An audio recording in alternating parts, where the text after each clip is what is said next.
Europe, to our friends in North Macedonia, Bulgaria, and Serbia. And that's another application area. As I explained already to you, the Slavonic glow. And there I would like to give now the floor to Viktor Zakar, who is the main ambassador, and who will be followed then by Katica Janeva. You have the floor, Viktor. Yes, can you hear me? Can you hear me? Could you give me a sign if you can hear? Yeah, so dear ladies and gentlemen, I'm very happy to present my share on this workshop. At this workshop, I'm really sorry for not having the possibility to be there, but I'm also happy to present now the area between Macedonia, North Macedonia, Serbia, and Bulgaria. Of course, I have made a map which should depict the area, the South Slavic area, in which there are many shared dialects, many shared transit dialects between the existing standard Slavic languages. The South Slavic continuum is a basis, is a starting point, one of the starting point for a cooperation with other ethnicities and nations and folks in Europe. As I've drawn here, you can see that you can see some transit dialects between Slovenia and Croatia. You've seen in the other presentation the border between Italy and Slovenia, and that is also a part of the South Slavic dialect continuum. And as you see, there are three countries which are depicted in the focus of this presentation: Bulgaria, North Macedonia, and Serbia.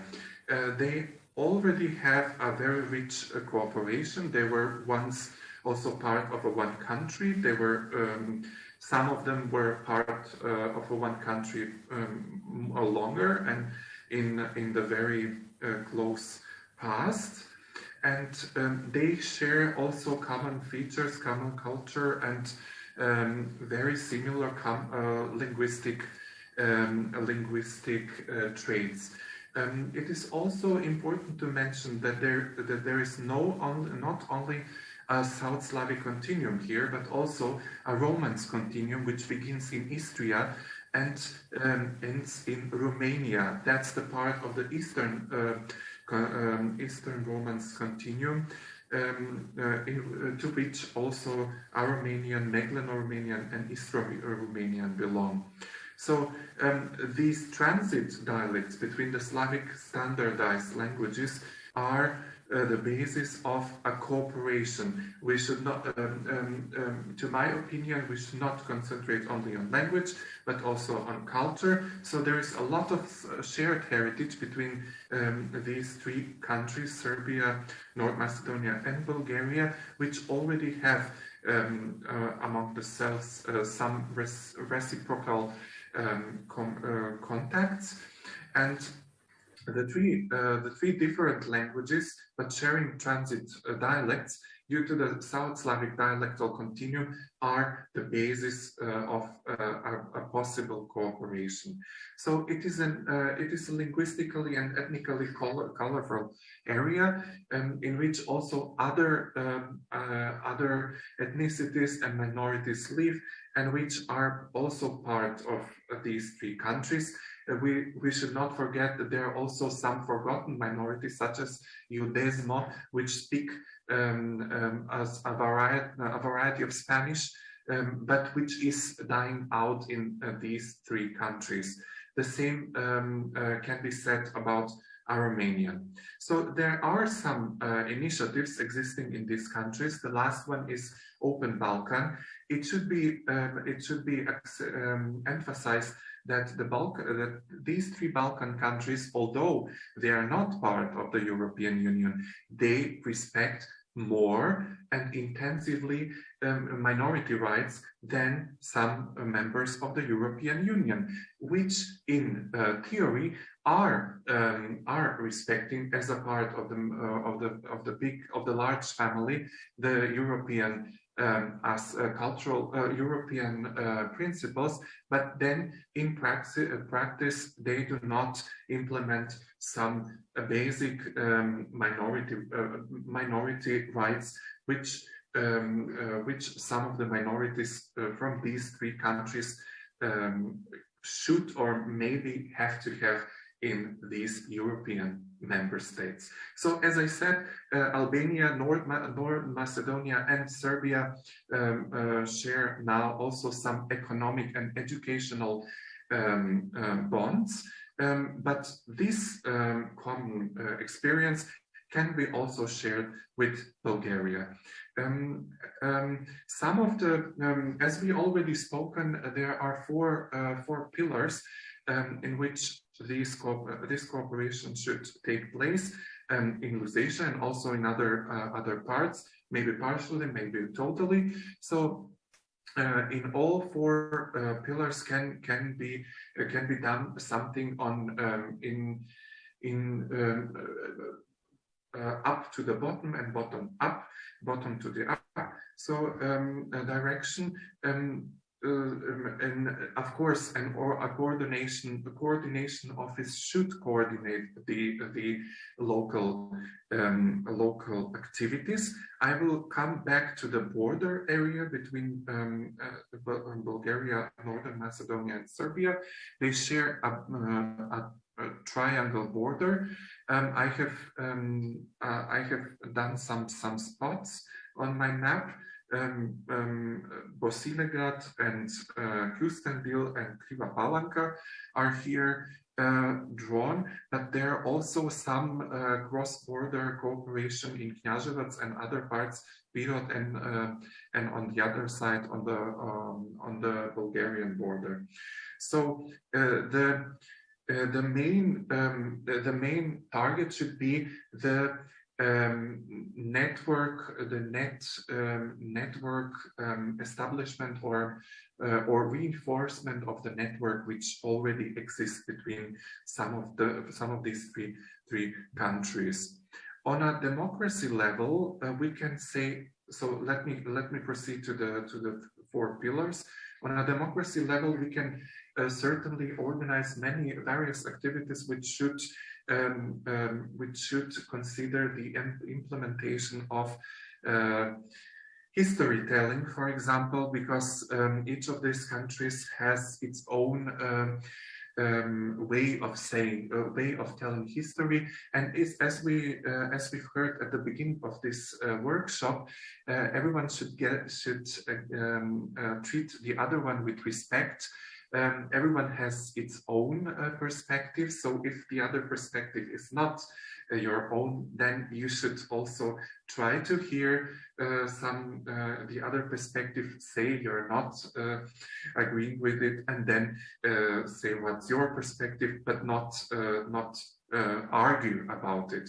So respect is the first part which should be said. Of course, I must stress that the cross-border line has no problems. Problems are probably, according to me, created on a more larger level, on a politics level, where politicians can not get along. But in the border area, there is a lot of cooperation. Other projects which can be organized in such a cooperation project between these three countries could be university exchange, especially about ethnology, forgotten minorities, minority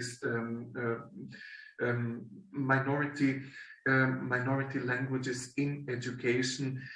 As I've said, Serbia, Northern Macedonia, and Albania are countries which are very colorful, and they also offer some minority languages to an extent. Of course, Bulgaria does it too. So a best practices cooperation could also take place on an educational level. Of course, economy and culture should also be included. some of the main points which are developed currently and some years ago in the European Union are the border cooperation between peer fellows. It means between individuals doing the same job, doing the same profession. So a web platform could allow craftsmen to develop or to sell their products, just as it is done in other parts of Europe. And micro and small enterprises can also need to do an exchange of practices, just as in the cultural area. I already know that in the area of Cottbus and in the area of Bautzen and border area, there is a very intensive cooperation on museum practices, museum best practices. The same can be also done in between these three countries, Serbia, Northern Macedonia, and Bulgaria, and of course. They share also a common architectural, sometimes also common music. So this can be also a part of the common projects which should take place in the border areas between Macedonia, Bulgaria and Serbia. And the last point is that digitalization should also take place, because it is already done, but not in the extent in which can be expected. So some of the possible partners and some of the partners which are present now at the workshop are ALDA, which can present itself, other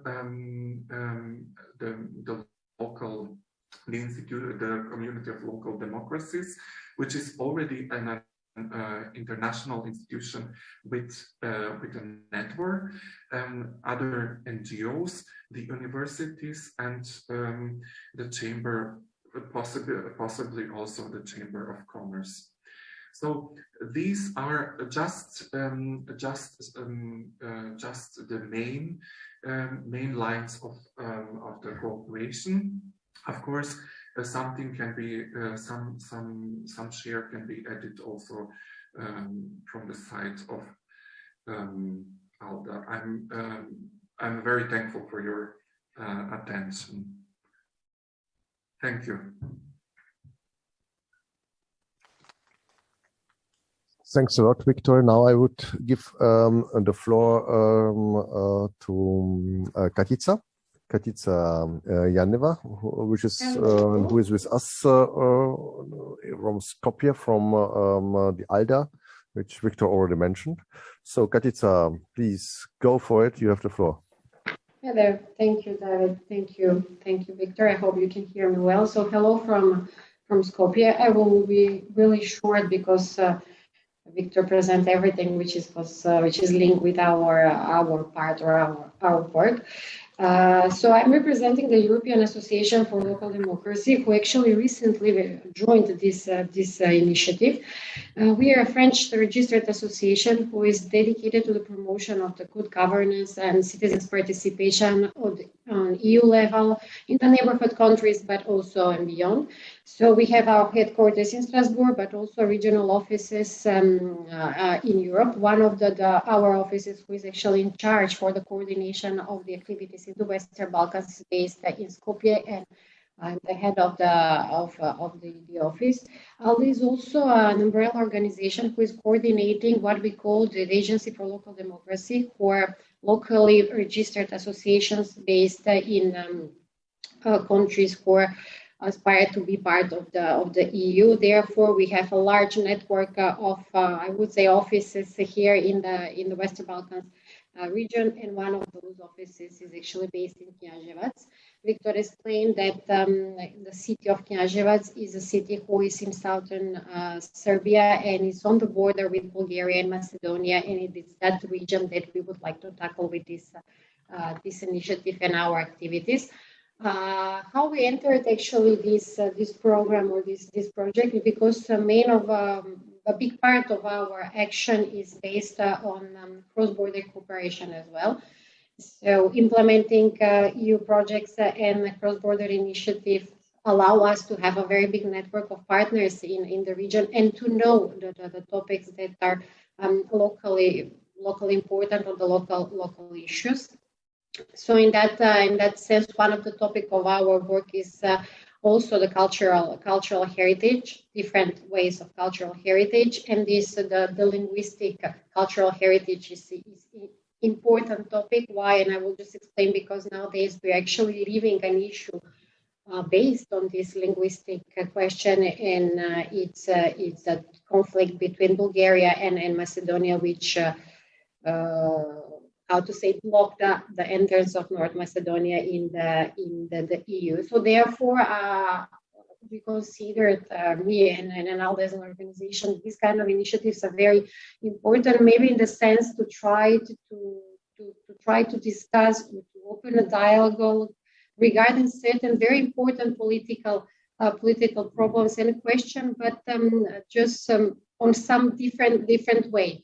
And I would say, using this, how Viktor explained, that this dialect that is spoken in the three countries as a transiting language, maybe in some way can actually help to the politicians to see that how certain questions can be actually discussed on a different way, and how we can find some common solution. Well, when it comes to languages, it's always important to bear in mind that the language is not just a communication tool, but it's also something that is very linked to our identity, and it's never easy to discuss it or depends on the way that this question is treated. So I will probably finish here. I'm very happy that we are part of this initiative, even though we are not an academic, but we are representing the civil society, like I said, with a very big network of institutions that likely will try. They will like to join and to support and actively participated in the activities foreseen with the project. So thank you.